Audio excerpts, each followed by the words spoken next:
Welcome back. So in this wee section here, I want to talk about certain things that you really should be taking with you, regardless of where you're fishing.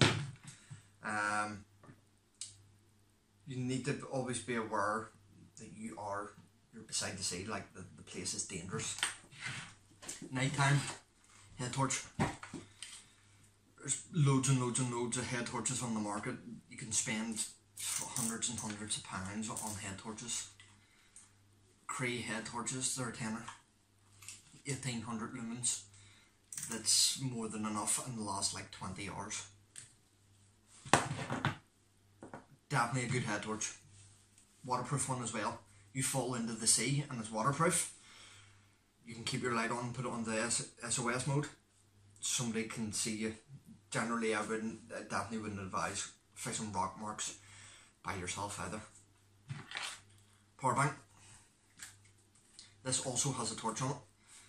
It's an X-Dragon. It's 20 quid. Solar panel on it too. You get like 3 charges for your phone. Boys that would do like live streaming, coast to coast thing on Facebook. That's what all these boys use.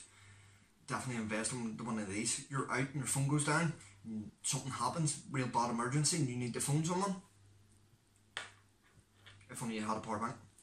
I definitely advised one of these. They always be in your tackle box. One thing very rarely see anglers have: first aid kits. Always bring a first aid kit with me, even if I'm not even using my tackle box. If I'm using just a bag, say I'm going to a mark that I have to walk loads or really far distance, always backpack, always first aid kit. I think this was 14-15 quid out of Go Outdoors. It can make a big difference. You go out and you're cutting your fish, and you slice your finger off, you know, you end up cutting your finger. Maybe it's like your casting finger or something, you end up having to blow a trip early just because you cut your finger for some wee silly mistake. We all make mistakes. We all take our eyes off the ball whenever it comes to fishing. We all get super excited and we're like, no, I need to go fishing. Get a first aid kit, cut your finger, bang a plaster onto it, you're still there, you're still fishing. At the end of the day, safety really should come in to it more than anything. No fish is really worth anybody's life. It's a fish.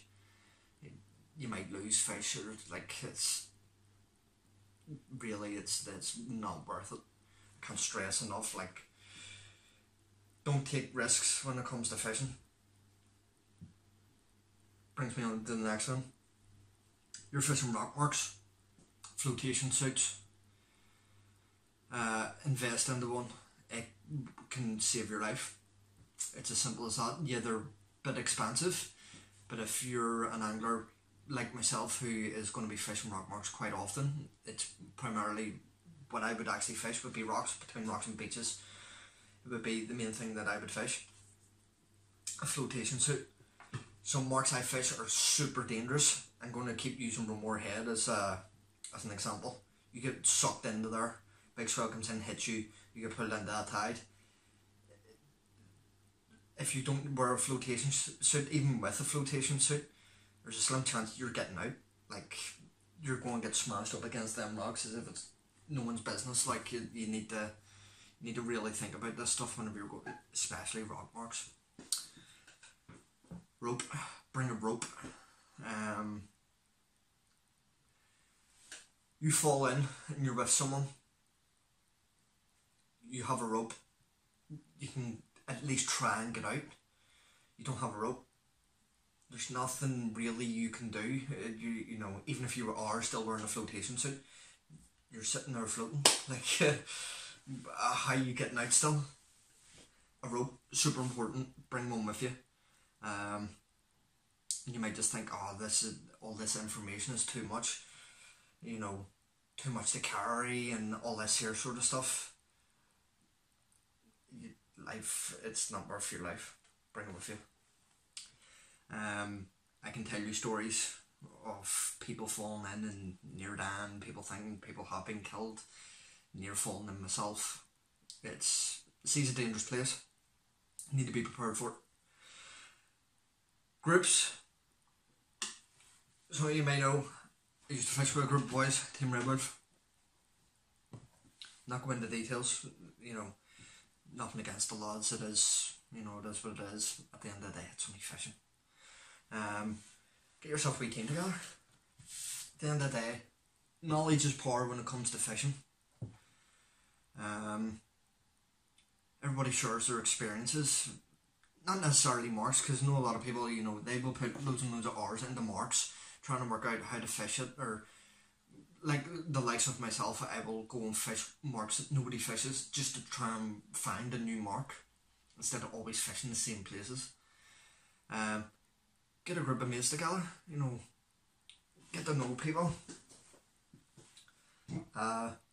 Create something, create a bond with everybody. Try and gain information with each other whenever you're fishing. You know, 2 rods in the water, you'll learn so much. 4 rods in the water, you'll learn a lot more. 6 rods in the water, you know, so on and so forth. We have East Antrim lead slingers now. Redwood's still going. I'm sure plenty of them boys will give you information as well if you were looking at. But definitely get yourself something going with a group of mates. There's safety in numbers, like I'm saying. You fall into the water and there's 6 of you, so it's going to be easier to get you out compared to 2 people. I don't really think there's anything more I can really talk about. I think it's more just down to fishing now, actually going doing fishing. I'm going to keep doing these videos. It seems that, you know, people are interested, but I think that concludes this wee mini series anyway. So thanks for watching, and I'll see you all later.